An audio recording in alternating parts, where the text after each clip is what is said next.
Um, I am Michael Gira. Hello. I am, Devendra Banhart. Devendra O. Banhart, but really the date of birth of internal corn, I'd rather say that. I'm going to change my name to that. So.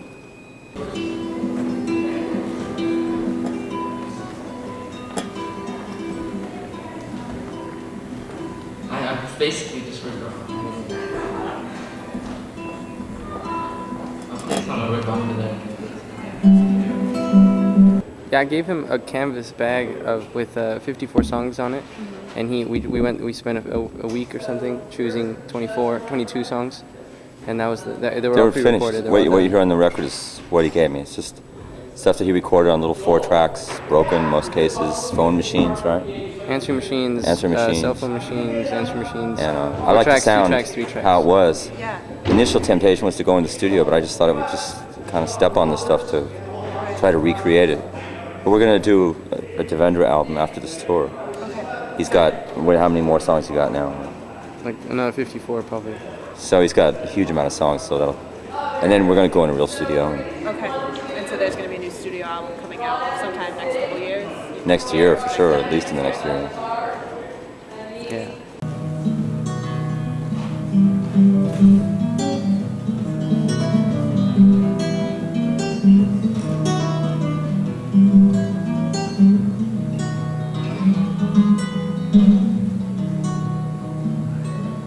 My ships are frozen sticks, they lay stuck to the floor.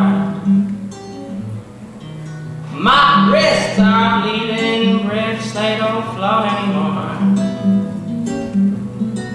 And my tongue is a carbon scroll, doesn't burn anymore. And my friends are useless lens, they don't seize anymore. My chicks are plastic dice, and my chicks are useless hands, they don't lay anymore. Oh no, oh no. While my fists are plastic dice, they're the shape of the sun. While my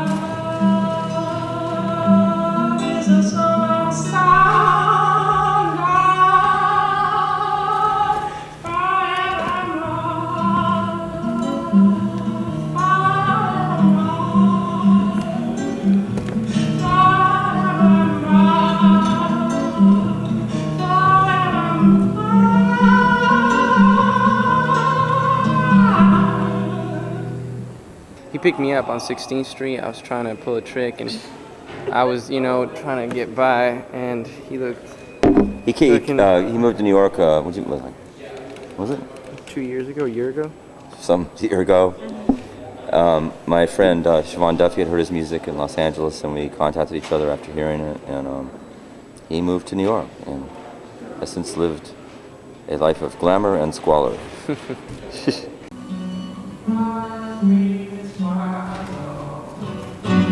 Every time I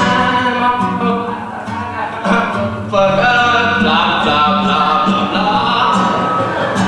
I'm coming in and out and I hear myself too loud. No. Oh, it's cool when you fuck up. I don't mind at all, 'cause I get to fuck around. I'd rather fuck around than play, but I'm doing the same thing anyway. Make a difference, eh?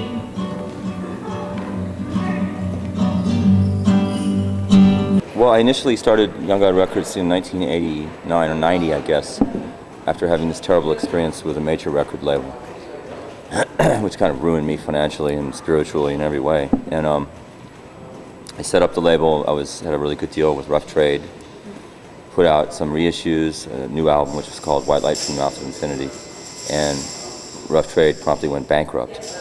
So that was a big devastation, and a second devastation.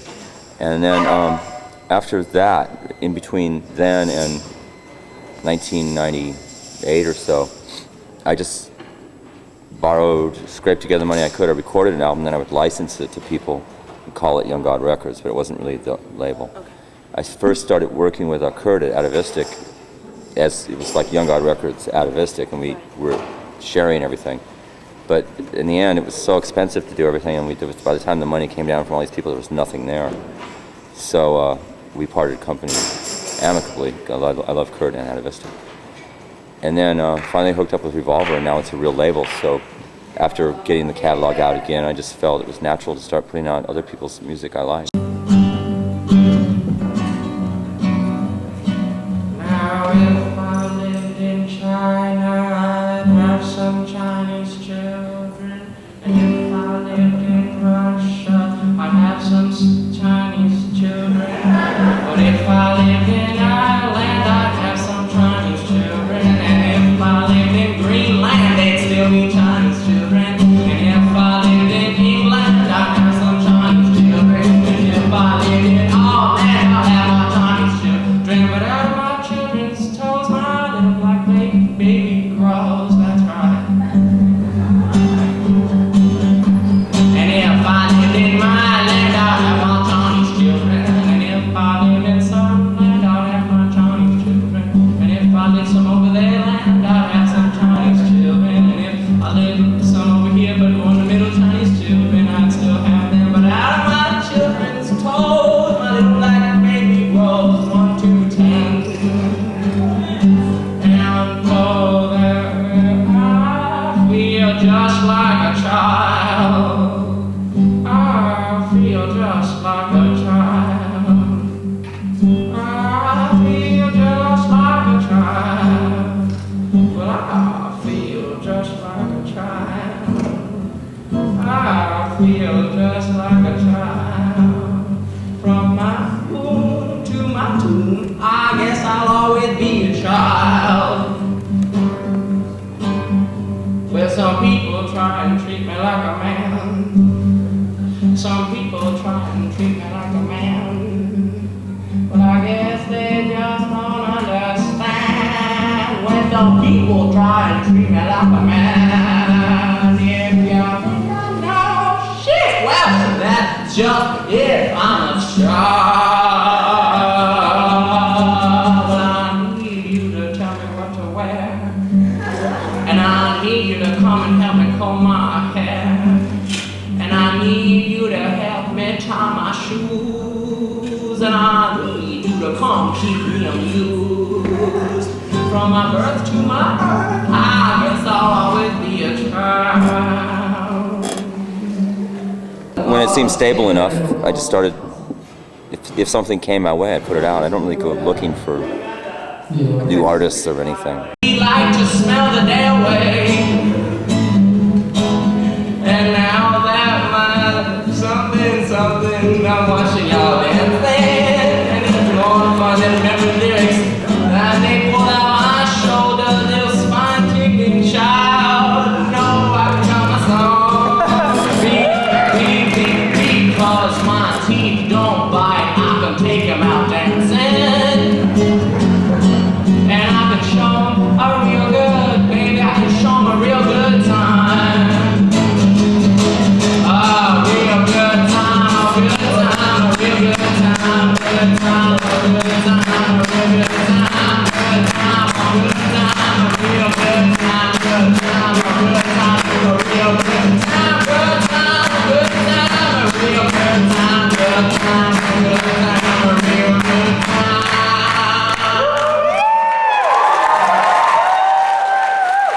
Yeah, I want it to grow, but I only want it to be music that I personally relate to a lot, Right. and that I think people need to hear. And then we'll figure out the rest later. If it fits a demographic or something, great, but I don't really seek out that kind of thing at all.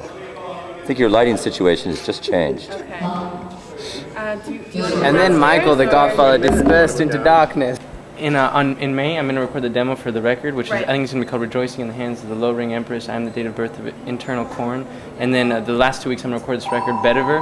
And I think it's the best band that it lives in the world right now. And I'm really excited to be part of it. To be He lucky about collaborates it. with them. He's Okay. A band called Vetiver from San Francisco. And we're going to get like Calling for My Bloody Valentine, Hope Sandoval and stuff are gonna sing on it. Oh, really? And Pop stars. Wow. Pop stars. And I'm listening to them. That's all. I listen to them constantly. They're like the best band ever.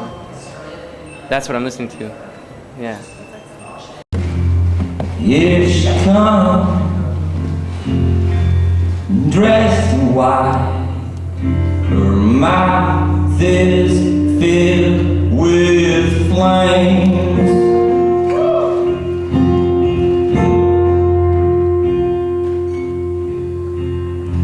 Her skin is black, her fingers trace the diamonds in her veins.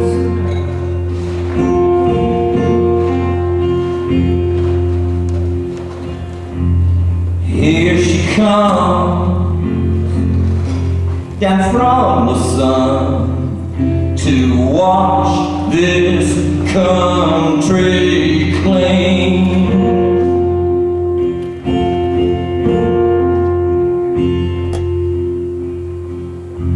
Comes down for us, down from the dust, to murder what remains.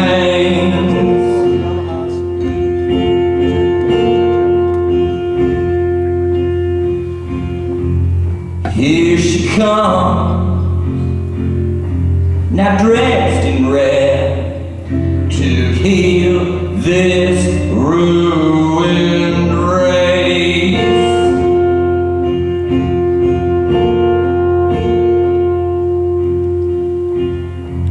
I know somewhere where there's a God, He's lying at her feet.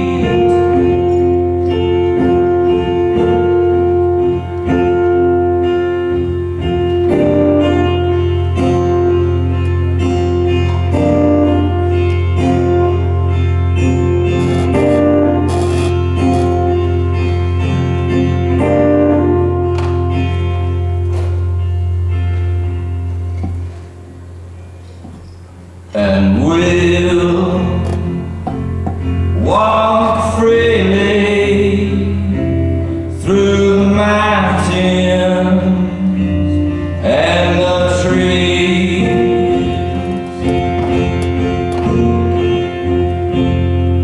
And Just Angels is really what I would have done had I continued Swans. Okay.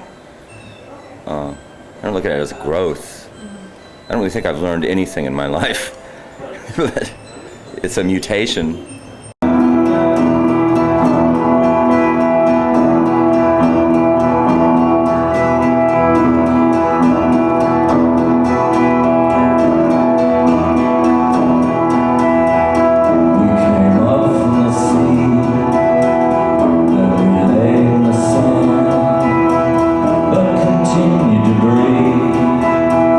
Watching Michael's white hands, how the wind brings a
usually I start with a core group of people, 3 or 4 people, and then I just start to imagine what would make the thing grow into something that, you know, I don't know, that made a little film out of the song or made it into something more overwhelming, and just imagine like some flutes on this or horns, and then I try to find the people.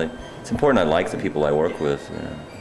So I'm pretty selective that way, more selective in that regard than in terms of musicianship. Do you find that the lineup changes a lot because of that?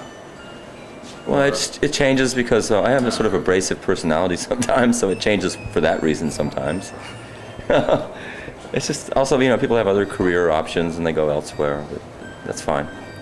What is it like piecing a touring band together and actually doing the whole thing? Because how far are you going to be going with this tour? Because you're just starting it right now. Yeah, it's just a month. It's 27 shows in 30 days. Yeah, and those 2 of those days off are a 1,900-mile drive. I just got a prescription for steroids from my doctor so I could So you can make the tour. through. Yeah, because the last couple tours I got, the first Angels tour I got pneumonia, and the last one I got bronchitis. So you're going to give yourself a break after this one, obviously. Well, I don't know. I got to work with this little kid here, so I don't know. I'd maybe take 2 weeks off or something. But Now show some pity for the weak of will, because when we're drinking, we can never be filled. And show some understanding for the lonely fool. Because when I'm drinking, I'm out of control. No, I was never young, and nothing has transpired. And when I look in the mirror, I feel dead, I feel cold, I'm blind.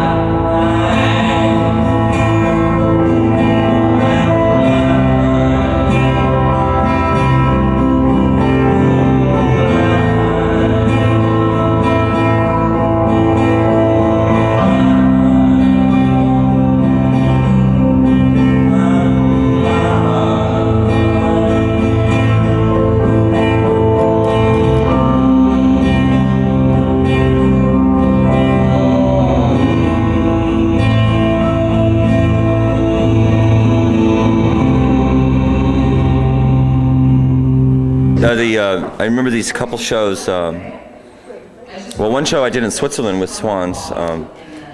We locked the doors in the venue. This is when Swans was just mainly bass frequencies and pounding sounds. And locked the doors and turned all the lights off so it was completely black, and played a whole set like that. That was nice. And then we played ULU, which is University of London Union. There was about 1,000 people came to see us because we got this hype in Melody Maker and stuff.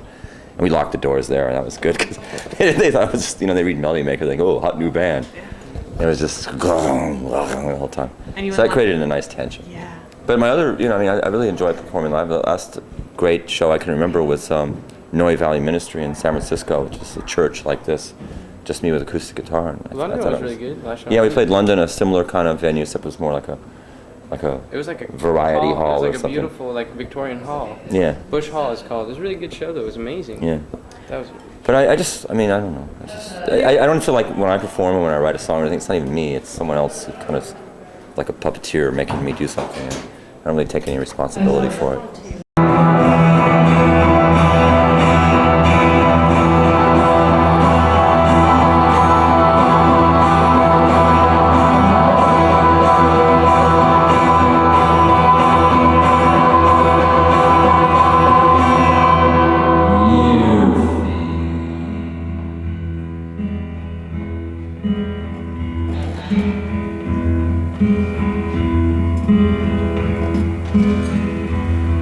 Our freedom's like the slaughtered pig.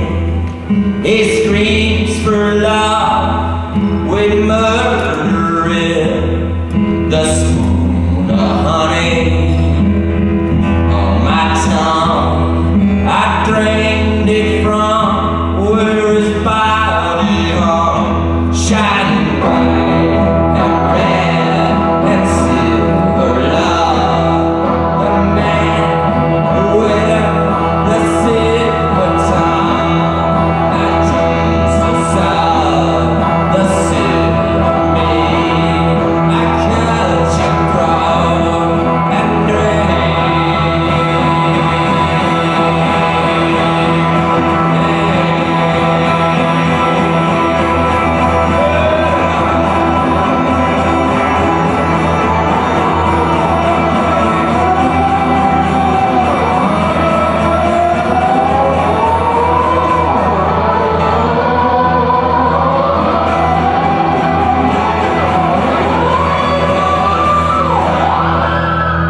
We might actually do some festivals this summer Yeah. Okay.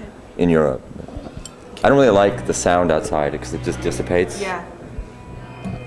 But do you have anything Cover to of say? his cover of this book he wrote. It's actually a picture of a cat. I just found this out because we played in Amsterdam, and Okay. Michael's friend Wim is a photographer. Wim, and yeah. Wim, and he actually, that's a photograph with no light, and he left the camera still for 6 hours, and that's the bit of light that creeped in, and that's the image.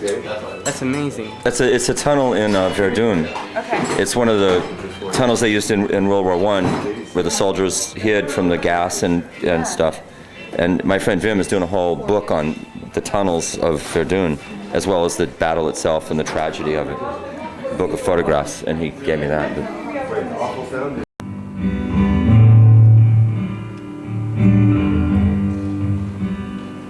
And the fire will burn my eyes out, but the truth will refuse to leave my mind, and the water will run thick black, and this planet will rupture and crack, and you people will whisper with her name, and your children will curl up in the flames, and then night will make empty space, and the skylight will shine like a face, and the body will show secret beat, and the oceans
Finally, Company. Thank you very much.